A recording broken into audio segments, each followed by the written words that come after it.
great to be back here and talk to you guys. And now I'm in great company.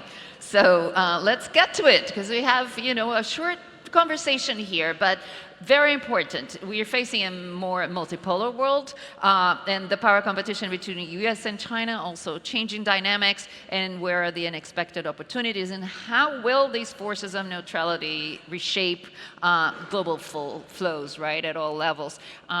There isn't a better voice to go here, because Ambassador Clifford Sobel, not only ambassador to Brazil and the Netherlands, US ambassador, but you served in several advisory boards, the military, US military, former Secretary of State Mike Pompeo's Foreign Policy Advisory, the White House Intelligence Board under President Trump. And you're also a founding partner at Valor Capital Group, which has fixed funds, 120 companies in Latin America. So you have this dual perspective of both as a public official and a private investor. So how is this increasing global competition between China and the US specifically, but this changing environment playing out in emerging markets? Quickly, when I started serving, it was a unipolar world. Today, obviously, it's a multipolar world.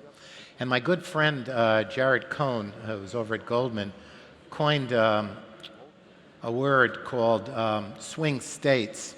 And in some ways, swing states in the United States are controlling the outcome of the upcoming presidential election. But swing countries increasingly will determine the outcome on important geopolitical issues. And he defines it as those that have great geopolitical locations like Mexico, those that have capital resources and are using them like the UAE and KSA, those that have great natural resources like Brazil, which is a great example of a swing state. And then lastly, there are those states that have strong-minded leaders that have geopolitical ambitions. So when you add all that together, the United States really competes decision by decision for their support. And that will only increase in time. They control, in many cases, trade networks, natural resources pricing, even technologies in the future. So this is an area that the United States needs to continue to be focused on, build tool sets to accomplish building relationships with these incredibly increasing decision makers. Because this trend also brings the other dynamic, which is these markets, the emerging markets, are working closer together a lot more. So how do you see that trend? Well, we're here because FII decided to come from Riyadh to Rio. So it's a great example of it. President Lula, after he visited China, where did he go? UAE. Bolsonaro's first trip to the region, where did he go? But Saudi Arabia, and President Lula was just there recently, talking about should Embraer be assembling planes in Saudi Arabia. BRICS has expanded dramatically. And this trend will only continue among these emerging market leaders. But that doesn't mean they coalesce around every issue together. Countries make decisions based upon what's in their best interests. So they do it sometimes collectively, sometimes individually with China or the United States, but it's competitive, it's real, and we have to be totally engaged. The engagement, that is the big question coming here. So, as a Brazilian myself, I know that, growing up, thinking of attracting U.S. investment was first in mind. And this new form of collaboration with other countries seems to be, not outpacing U.S. investment by any stretch of the imagination, but the avenues are way more open right now, right? So what about that for the U.S.? What is the U.S. doing about it, about being competitive and staying in the game in the region? So people ask me about Trump, and nobody knows those answers, whether we will be more unilateral or less unilateral under him. But what's very clear is the world is changing very, very quickly. The United States recently with Australia, Japan, India, and a lot of other emerging markets, Indonesia, Malaysia, Philippines, recently came off a conference in Singapore only last week called IPAF, And it is focused on supply chain security, green energy transition, and these are countries working together with the private sector that are putting money into infrastructure projects, being competitive with other financing available in the marketplace, like Belt and Road. They identify $26 billion worth of projects and have $6 billion already at work. We are strengthening organizations, multilateral organizations like NATO. We are building new ones like IPAF, and this will continue no matter who the next president is going to be. It has to.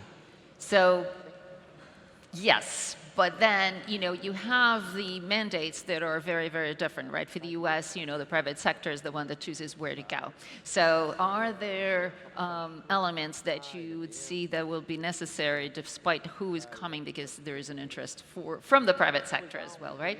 In Latin America. So what would you expect, or what would you suggest if you were taking that seat in terms of what the U.S. needs to stay, to up their game in terms of being more present in these regions? Economic security is something that the United States is, without any question, the leader of, whether it be trade, whether it be investment.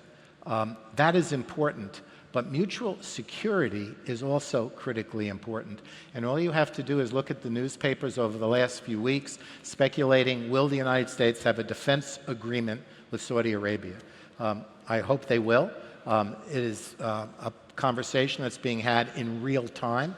So the United States can play in the domain of economic security and investment and mutual security. And I think that's going to be a tool set that will only increase in being used by the United States going forward. And I repeat this, no matter who the next president of the United States is. And now I want to go to your other hat as an investor yourself. So you have 120 companies that you're invested in Latin America. What do you look for? What are your interests, and what would you, do you think are like the highlights or the points to skip in the region? Actually, it ties together public-private sector. It's really interesting. Valor just is opening up its first office in Mexico City. We've made 7 investments in companies there. We have about 120 some odd companies we've invested in the Americas already. The latest one, it drafts off of near sourcing. So what is happening in the United States right now is there's pending legislation, bipartisan. Senator Cassidy and Senator Bennett have proposed legislation to support Western Hemisphere near sourcing and friend sourcing. $70 billion to be put to work to build better economic security and prosperity in the Western Hemisphere. Has never been done before. The United States and Washington is waking up to the opportunities here as we change our supply chain needs and security. And for us to be an investor here, we follow the trends. The trends are Mexico, without any question, is going to be getting a huge amount of support, not only from government, but from the private sector as well. We want to participate in it. We want to be part of it. I had the good fortune yesterday of moderating our new partner, Dan Schulman from PayPal, and Roberto Campos, the governor of the Central Bank of Brazil in Sao Paulo. It is remarkable how this country is leading the world on financial democratization. Therefore, what are we doing is we're investing in the pipes, the internal mechanisms on KYC, custodian opportunities, because the creativity and innovation in this country on financial democratization is unbelievably remarkable and will only continue. Brazil has solved the payments problem with PIX. 270 million keys in a country with only 200 million people. It is remarkable what the outcome will be with Drex, the first real, I would say, CBDC that can be adopted globally. So we're here in the sandbox. We're investing in it.